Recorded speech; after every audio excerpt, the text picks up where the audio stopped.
Я готував за дорученням президента України його візит перший в Сполучені Штати, Вашингтон, Білий Дім. Колоссальная протидія була. Просто колоссальна. А как можно противодействовать визиту президента другой страны? Ну... В самому Білому домі були радники, які радили президенту не робити цього до зустрічі з Путіним. А хто тоді був президентом? Ну, це був президент Трамп. Уже Трамп. Да. Це вже був президент Трамп. Я маю на увазі візит. Там візити були при Обамі. Я маю на увазі перший візит якраз при новому президенті Дональду Трампу. Я уточнив. Да. Так от, я скажу вам, це була взагалі детективна історія, як ми це готували візит. І навіть склалось таке враження у людей в Україні, в Києві, що, пам'ятаєте, навіть звинувачення були, заплатили за візит. Тому точно. Ну, до речі, президент Порошенко виграв в суд. І виграв суд ні в кого, а в BBC.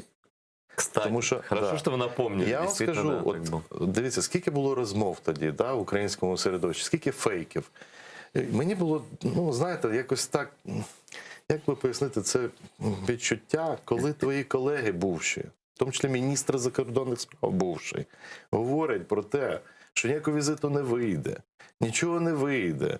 Тобто зараз це неможливо, тільки Путін. І потім, коли це відбувається, говорять, ну що там, 10 хвилин, 15 хвилин. Знаєте, це менша вартість яка. А насправді було те, що протидіяла Росія.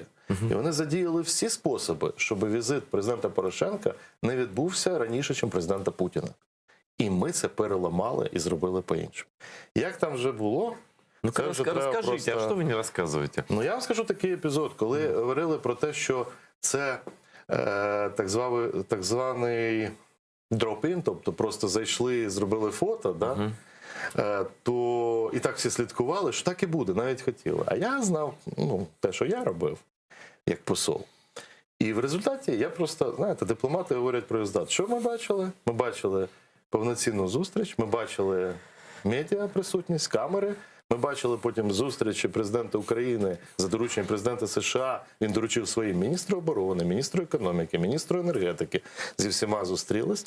Ми побачили повністю результат. Але він, що я можу визнати, що формат, він робився, це незвично, звичайно, для дипломатії. От сам формат зустрічі, її вже масштаби, її участь преси, він робився вже на ходу, з колес, що називається. Але я був впевнений на 100%, що все вийде. Тому що були друзі, які допомагали цьому. Були ті, хто опанували, але в мене були друзі, в тому числі в Білому домі, які допомагали. Так що це боротьба. Це велика боротьба, яку ми виграли у росіян. Я виграв у них 3 великих справи там, в Вашингтоні. Вони знають. Давайте втору і третю. Ну, це перший такий був, то, що ми там, потім визнання Голодомору геноцидом. Це була для них неочікувана абсолютно історія.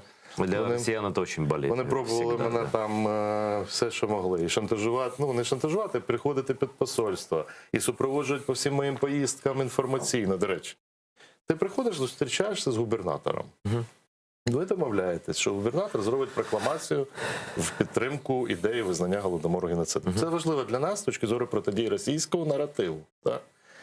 І після того, як ти їдеш, дзвонять експерти Держдуми Росії, так звані пранкери, жартівники. А насправді вони працюють дуже плотно з розвідкою російською. ФСБ. І там інша структура, і працюють дуже плотно з посольством. Вони за мною дзвонять кожному губернатору і говорять, я там прем'єр-міністр України Гройсман. Значить, тільки що був минулий тиждень у вас посол. Так от, дуже дякую вам, все дуже здорово було у вас. Той, звичайно, каже, да, ми провели хорошу зустріч, губернатор там штату. А потім він каже, от ви там домовлялись про Голодомор, то не спішіть, у нас трошки змінились зараз плани, може не поспішайте. Ну, він каже, якщо ви кажете, тоді... Але все-таки мені позвонив.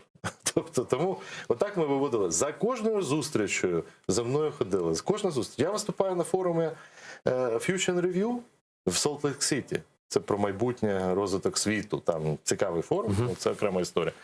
І тут же вони повністю на мої всі соціальні мережі все вивалюють, значить, там бруд. Я знаходжу фейковий свій аккаунт. Мені дзвонять вже буду говорити, можна говорити, значить, мені дзвонять мої, ну, просто дуже поважали Україну, поважали посла і позвонили аж з Сіетлу, сказали, тут у нас набирають на роботу від вас, від вашого імені. Я кажу, як це може бути? Група сидить в Німеччині, російська, і створює фейковий аккаунт, і робить шахрайські дії.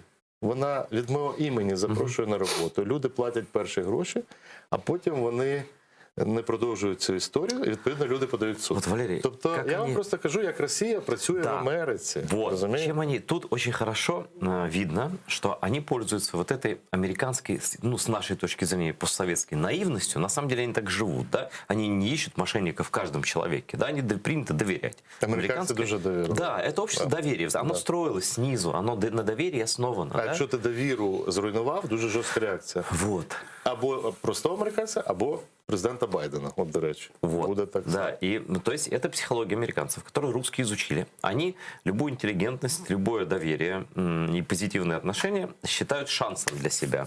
Сейчас мы этих лохов-то и разведем у автовокзала. Ну, да. є такі Да. ставлення. И, Це можна один раз зробити. Точно? Да. Я думаю, в Америці це один раз. Я бачив це. Якщо один раз отак от робиться, адже ці пранки такі от були не тільки проти мене, проти конгресменів. Тобто, і це було дуже неприємно, тому що конгресвумен одна, яка допомагала Україні, вони позвонили і сказали, в країні видумали назву. Тож революція. І Майдан там, ви підтримуєте? Вона каже, ну, звичайно, я подивлюсь, що, як у вас, що, але я буду підтримувати. І вони її насміх піднімають, що от навіть не розібралася, яка країна.